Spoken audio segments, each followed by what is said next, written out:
Gabriela, let's go to a chart right here just to show how you define a bull market. I mean, people are going to come off the Lehman low. I call this the Ibbotson Dow chart. It's the Dow. You come off the Lehman low up to 22,000. I would take it back to 1942. How can you not own stocks when you look at a chart like this? That's why we do encourage investors to own stocks when they're planning for retirement, when they're planning for accomplishing their goals. What investors do remember, though, is the experience since the 90s, where there's been very much a sideways market. It's been up, down for a variety of reasons, but we do seem to have broken out of that. And so we do think that we're in an environment where stocks can trend higher over the next few years. Let's go down Park Avenue today to JPMorgan and ask the tough question: where do you allocate new money today? Where do you choose to place a pot of money?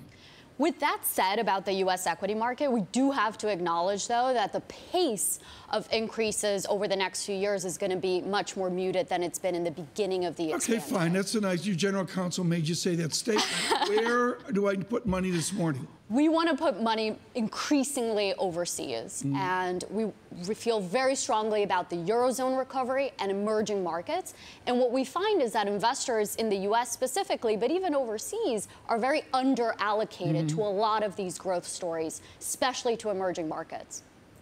Gabriela, almost every single person that comes on the set says that it's now time to buy euro or put money at work in the Eurozone. When does it become crowded? Well, I think if you think about where we are in the Eurozone recovery, we're still, economically speaking, very much in the early innings. If you think about earnings, still early innings of the recovery, and valuations are still reasonable for the euro area. So really, frankly, we're still very much in the beginning of this European equity recovery. Investors haven't missed out if they haven't gotten in yet. We still see a potential over the next few years for double-digit returns in the Eurozone.